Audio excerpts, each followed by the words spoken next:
കേരളത്തിൽ ആത്മഹത്യകൾ ആശങ്കാജനകമാം വിധം പെരുകുന്നത് വീണ്ടും മാധ്യമങ്ങളിൽ ചൂടേറിയ ചർച്ചകൾക്ക് വിധേയമാവുകയാണ്. ഈ ചാനലിൽ ആത്മഹത്യയെ സംബന്ധിച്ച് ഫലപ്രദമായി എങ്ങനെ അവയെ നേരിടാമെന്നത് സംബന്ധിച്ച സന്ദേശത്തിൻ്റെ ലിങ്ക് ഡിസ്ക്രിപ്ഷൻ ബോക്സിൽ നൽകുന്നുണ്ട്. BSc നഴ്സിംഗ് ബിരുദധാരി ജീവിതം വഴിമുട്ടിയപ്പോൾ 2 കുഞ്ഞുങ്ങളോടൊപ്പം ട്രെയിനിന് മുമ്പിൽ ചാടി ആത്മഹത്യ ചെയ്തതും, രാജ്യത്തെ തന്നെ ഏറ്റവും മികച്ച വൃക്കരോഗ വിദഗ്ധൻ യാതൊരു അടിസ്ഥാനവുമില്ലാത്ത കാരണത്താൽ ആത്മഹത്യ ചെയ്തതും ഇക്കഴിഞ്ഞ ദിവസങ്ങളിലാണ്. ഉയർന്ന വിദ്യാഭ്യാസം, മികച്ച ജീവിത നിലവാരം, ഉന്നതമായ മൂല്യബോധം ഒക്കെയുള്ള മലയാളികൾ ധനികരെന്നോ ദരിദ്രനെന്നോ പണ്ഡിതനെന്നോ പാമരനെന്നോ വ്യത്യാസമില്ലാതെ ആത്മഹത്യയിലൂടെ ജീവിതമെടുക്കുന്നു. പ്രമുഖ മാധ്യമ പ്രവർത്തകനും സാമൂഹ്യ നിരീക്ഷകനുമായ മാത്യു സാമുവൽ ഇതു സംബന്ധിച്ച് തൻ്റെ യൂട്യൂബ് ചാനലിൽ നടത്തിയ വിശകലനം ഏറെ സാമൂഹ്യ പ്രസക്തിയുള്ളത് കൊണ്ട് അതിൽ തനിക്ക് വിശദീകരിക്കാൻ കഴിയാതെ പോയ ചില പ്രധാനപ്പെട്ട വിവരങ്ങൾ മേലിൽ ആത്മഹത്യ എന്ന സാമൂഹ്യ പ്രശ്നത്തിൻ്റെ പരിഹാരത്തിന് പ്രയോജനകരമാകുമെന്നതുകൊണ്ടും ഇവിടെ ചർച്ചാ വിഷയമാവുകയാണ്. കേരളത്തിലെ പാരമ്പര്യ ക്രൈസ്തവ സഭാ വിശ്വാസികളാണ് മേൽപ്പറയപ്പെട്ട 2 വ്യക്തികളും. മികച്ച സാമൂഹ്യ സാമ്പത്തിക ഭദ്രതയും പശ്ചാത്തല സൗകര്യങ്ങളുമുള്ള ക്രൈസ്തവ സഭകൾക്ക് എന്തുകൊണ്ട് തങ്ങളുടെ വിശ്വാസികളെ ആത്മഹത്യ എന്ന സാമൂഹ്യ വിപത്തിൽ നിന്ന് രക്ഷിക്കുവാൻ കഴിയുന്നില്ല എന്നതാണ് ശ്രീ മാത്യു സാമുവൽ ഉന്നയിക്കുന്ന ഒന്നാമത്തെ വിഷയം. രണ്ടാമത്തെ അദ്ദേഹത്തിൻ്റെ നിരീക്ഷണം ക്രൈസ്തവ വിഭാഗങ്ങളിൽ പെന്തക്കോസ്ത് ന്യൂ ജനറേഷൻ സഭകളിൽ ആളുകൾ ആത്മഹത്യകൾ ചെയ്യുന്നില്ല എന്നതാണ്. ആത്മഹത്യയെ പ്രതിരോധിക്കുവാൻ ഈ സഭകൾ 2 മാർഗങ്ങളാണ് അവലംബിക്കുന്നതെന്നും അദ്ദേഹം പറയുന്നു. ഒന്നാമതായി, തങ്ങളുടെ വിശ്വാസികളെ ആത്മീയമായി വളർത്തുവാനും സ്വയം പര്യാപ്തരാക്കുവാനും ഈ സഭകൾ ശ്രദ്ധിക്കുന്നു എന്നും, രണ്ടാമത് തങ്ങളുടെ വിശ്വാസികൾക്ക് ആവശ്യമായ ഭൗതിക ജീവിത സാഹചര്യങ്ങൾ ഒരുക്കിക്കൊടുക്കുന്നതിൽ അവർ ശ്രദ്ധ വയ്ക്കുന്നു എന്നുമാണ് അദ്ദേഹത്തിൻ്റെ നിരീക്ഷണം.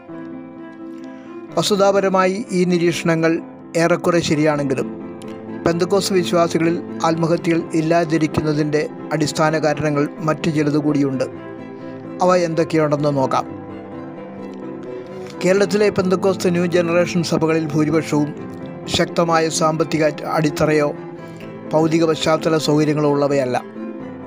തൊഴിലോ ജീവിതോപാധികളോ നൽകുവാൻ തക്ക സ്ഥാപനങ്ങളൊന്നും തന്നെ അവർക്കില്ല. ഉള്ളത് നാമമാത്രമായ ചില അനാഥാലയങ്ങൾ മാത്രമാണ്. അതുകൊണ്ട് തന്നെ തങ്ങളുടെ വിശ്വാസികൾക്ക് അത്തരം സഹായങ്ങൾ നൽകുവാൻ അവർക്ക് കഴിയാറുമില്ല. മറിച്ച് പെന്തക്കോസ്ത് സഭകൾ വിശ്വാസികൾക്ക് ആഴമേറിയ ദൈവവിശ്വാസവും അതിലൂടെ ജീവിത പ്രശ്നങ്ങളെ സധൈര്യം നേരിടുവാനുള്ള ആത്മവിശ്വാസവും പകർന്നു നൽകുകയാണ് ചെയ്യുന്നത്. ഏതെങ്കിലും ഭൗതിക സഹായം ചെയ്യുന്നതിനേക്കാൾ അധികം തങ്ങൾ നേരിടുന്ന ജീവിത പ്രതിസന്ധികളെ സ്വയം പ്രതിരോധിക്കുവാൻ വിശ്വാസികളെ പ്രാപ്തരാക്കുകയാണ് പെന്തക്കോസ്ത് സഭകൾ ചെയ്യുന്നത്. ഇഹലോക ജീവിതത്തിൽ പ്രശ്നങ്ങൾ കടന്നു വരിക സ്വാഭാവികമാണെന്നും അവയെ വിജയകരമായി അതിജീവിക്കുവാൻ സഹായകമായി ദൈവ സാന്നിധ്യം കൂടെയുണ്ടെന്നുമുള്ള വിശ്വാസമാണ് പെന്തക്കോസ്ത് സഭകൾ വിശ്വാസികൾക്ക് നൽകുന്നത്. രണ്ടാമതായി, പെന്തക്കോസ്ത് സഭകൾ വിശ്വാസികളെ പഠിപ്പിക്കുന്നത് ജീവിതത്തിലെ എല്ലാ സാഹചര്യങ്ങളിലും മാർഗനിർദ്ദേശവും പ്രശ്നപരിഹാരവും നൽകുവാൻ ബൈബിൾ വചനങ്ങൾക്ക് ശക്തിയുണ്ട് എന്നതാണ്. വിശ്വാസത്തിൻ്റെ പരിശോധനകളിലൂടെ കടന്നുപോയ ഭക്തന്മാരുടെ ജീവിതാനുഭവങ്ങൾ ബൈബിളിൽ വിവരിച്ചിട്ടുള്ളത് വിശ്വാസികൾക്ക് മാതൃകയാണ്. നീ വെള്ളത്തിൽ കൂടി കടക്കുമ്പോൾ അത് നിന്നെ കവിയുകയില്ല എന്നും അഗ്നിജ്വാലയ്ക്ക് നിന്നെ ദഹിപ്പിക്കുവാൻ കഴിയുകയില്ല എന്നുമുള്ള ബൈബിൾ വാഗ്ദത്തങ്ങളിൽ പെന്തക്കോസ്ത് വിശ്വാസികൾ ആഴമായി വിശ്വസിക്കുന്നു.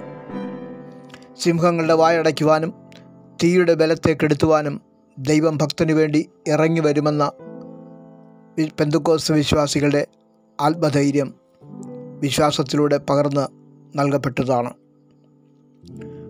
മൂന്നാമത്തെ പ്രധാന കാരണം ആത്മഹത്യയിലേക്ക് നയിക്കപ്പെടുന്ന ജീവിത സാഹചര്യങ്ങളിൽ നിന്ന് വിമുക്തരായി ജീവിതം നയിക്കുവാൻ ഈ സഭകൾ ആളുകളെ പരിശീലിപ്പിക്കുന്നു എന്നതാണ്.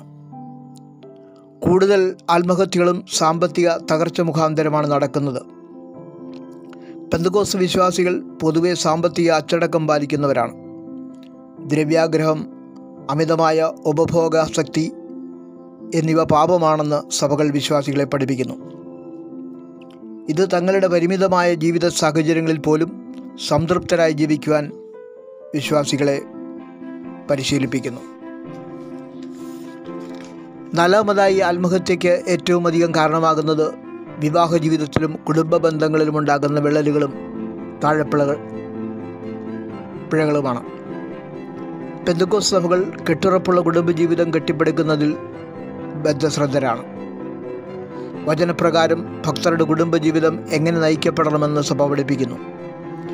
പെന്തക്കോസ്ത് വിവാഹങ്ങളിൽ താലികെട്ട്, മാലയിടൽ പോലുള്ള കർമ്മങ്ങളില്ല. ഭർത്താക്കന്മാർ തമ്മിലുള്ള ഉടമ്പടിയുടെ അടിസ്ഥാനത്തിലാണ് ഹൃദയങ്ങൾ തമ്മിലും ജീവിതങ്ങൾ തമ്മിലും ഒത്തുചേരുന്നത് എന്ന് സഭ പഠിപ്പിക്കുന്നു. വിവാഹേതര ലൈംഗിക ബന്ധങ്ങൾ വചനവിരുദ്ധവും പാപവുമാണ് എന്നും തിരുവചന ഉപദേശം ശക്തമായ കുടുംബ ബന്ധങ്ങൾക്ക് അടിസ്ഥാനമായി നിലകൊള്ളുന്നു. വിവാഹമോചനം പാപമാകയാൽ ദൈവം അത് അനുവദിക്കുന്നില്ല എന്ന വിശ്വാസം പെന്തക്കോസ്ത് വിവാഹമോചനത്തിന് അനുവാദം നൽകുന്നില്ല. മക്കൾ മാതാപിതാക്കളെ ബഹുമാനിക്കുകയും അനുസരിക്കുകയും വേണമെന്ന് ചെറുപ്പത്തിൽ തന്നെ വേദപഠന ക്ലാസ്സുകളിലൂടെയും മറ്റും കുഞ്ഞുങ്ങളെ പഠിപ്പിക്കുന്നു. ഇവയെല്ലാം കെട്ടുറപ്പുള്ള കുടുംബങ്ങൾ സൃഷ്ടിക്കുന്നതിൽ സഭയ്ക്ക് സഹായകമാകുന്നു. അഞ്ചാമതായി, ആത്മഹത്യയിലേക്ക് ആളുകളെ നയിക്കുന്ന ദുശ്ശീലങ്ങളായ മദ്യം, മയക്കുമരുന്ന്, പുകവലി മുതലായ ദുശ്ശീലങ്ങൾ പാപമാകയാൽ അവ തീർത്തും നിഷിദ്ധമാണ് എന്ന് പെന്തക്കോസ്ത് സഭകൾ വിശ്വാസികളെ പഠിപ്പിക്കുന്നു. ആരോഗ്യമുള്ള ശരീരവും മനസ്സുമാണ് തങ്ങൾക്ക് വേണ്ടതെന്ന് വിശ്വാസികൾക്ക് ഈ പഠിപ്പിക്കലുകളിലൂടെ മനസ്സിലാകുന്നു. ആറാമതായി, കേരളത്തിൽ ആത്മഹത്യയ്ക്ക് കാരണമായി പറയപ്പെടുന്നത് മാരക രോഗങ്ങളാണ്. ദൈവം രോഗികളെ സൗഖ്യമാക്കുന്നു എന്നും അഥവാ സൗഖ്യം ലഭിക്കുന്നില്ല എങ്കിൽ അത് ദൈവഹിതമാണെന്നും പെന്തക്കോസ്തർ വിശ്വസിക്കുന്നു. മരുന്ന് ഉപയോഗിച്ചും അല്ലാതെയും വിശ്വാസികൾ രോഗാവസ്ഥയിൽ സൗഖ്യത്തിനു വേണ്ടി പ്രാർത്ഥിക്കാറുണ്ട്. മേൽപ്പറയപ്പെട്ട പ്രധാന കാരണങ്ങൾ കൂടാതെ മത്സര പരീക്ഷയിലെ പരാജയം, പ്രിയപ്പെട്ടവരുടെ വേർപാട്, വന്ധ്യത, തൊഴിലില്ലായ്മ, അപമാനം, ജോലി സംബന്ധമായ പ്രശ്നങ്ങൾ എന്നിവയെല്ലാം ആത്മഹത്യയ്ക്ക് കാരണമാകാറുണ്ട്. ഇത്തരം ജീവിത പ്രശ്നങ്ങളെ സധൈര്യം നേരിടുവാൻ വിശ്വാസികളെ പ്രാപ്തരാക്കുന്നതോടൊപ്പം ആത്മഹത്യ പാപമാണെന്ന ഉപദേശം പഠിപ്പിക്കുകയും ചെയ്യുകയാണ് പെന്തക്കോസ്ത് സഭകൾ സാധാരണ ചെയ്തു വരുന്നത്. ജീവൻ്റെ ദാതാവ് ദൈവമാണെന്നും ദൈവത്തിന് മാത്രമേ അത് തിരിച്ചെടുക്കുവാനുള്ള അധികാരമുള്ളൂ എന്നും സഭകൾ പഠിപ്പിക്കുന്നു. ആത്മഹത്യയും കൊലപാതകവും ദൈവം നിഷേധിച്ച പാപങ്ങളാണ്. പെന്തക്കോസ്ത് സഭകളിലെ ശുശ്രൂഷകന്മാർ വ്യക്തിപരവും കുടുംബപരവുമായ വിഷയങ്ങൾ ബൈബിൾ അടിസ്ഥാനത്തിൽ കൗൺസിലിംഗ് ചെയ്യുവാൻ പ്രാപ്തരും അനുഭവ സമ്പത്തുള്ളവരുമാണ്. ശുശ്രൂഷകർ കുടുംബസ്ഥരായതിനാൽ കുടുംബങ്ങളിൽ ഉണ്ടാകുന്ന പ്രശ്നങ്ങളെ മനസ്സിലാക്കുവാനും മാർഗനിർദ്ദേശം നൽകുവാനും അവർ പ്രാപ്തരാണ്. ഇത് വലിയൊരളവിൽ കെട്ടുറപ്പുള്ള കുടുംബങ്ങൾ സൃഷ്ടിക്കുന്നതിൽ സഹായകരമാകാറുണ്ട്. സർവോപരി ജീവൻ നൽകിയ ദൈവത്തോടുള്ള മത്സരവും നിഷേധവുമാണ് ആത്മഹത്യ എന്ന ബോധം സൃഷ്ടിക്കുകയാണ് സഭയുടെ ദൗത്യമെന്ന് പെന്തക്കോസ്ത് സഭകൾ തിരിച്ചറിയുന്നു. പാരമ്പര്യ ക്രൈസ്തവ സഭകൾ ആത്മരക്ഷയെ സംബന്ധിച്ച വ്യക്തമായ അവബോധം വിശ്വാസികൾക്ക് നൽകേണ്ടതുണ്ട്. വിദ്യാസമ്പന്നർ പോലും ആത്മഹത്യയെ നിസ്സാരമായി കാണുന്നത് ഈ അവബോധമില്ലാത്തതുകൊണ്ടാണ് എന്ന് പാരമ്പര്യ ക്രൈസ്തവ സഭകൾ തിരിച്ചറിയണം. ഇതര മതസമൂഹങ്ങളും ഈ ബോധ്യം കൂടുതൽ പ്രാധാന്യത്തോടെ ഉൾക്കൊള്ളുകയും വിശ്വാസികളെ പഠിപ്പിക്കുകയും ചെയ്താൽ ആത്മഹത്യ എന്ന സാമൂഹ്യ വിപത്തിനെ ഫലപ്രദമായി തടയുവാൻ കഴിയും. അത്തരത്തിലുള്ള ശ്രമങ്ങൾ എല്ലാവരിലും ഉണ്ടാകട്ടെ എന്ന് പ്രത്യാശിക്കുന്നു. God bless you.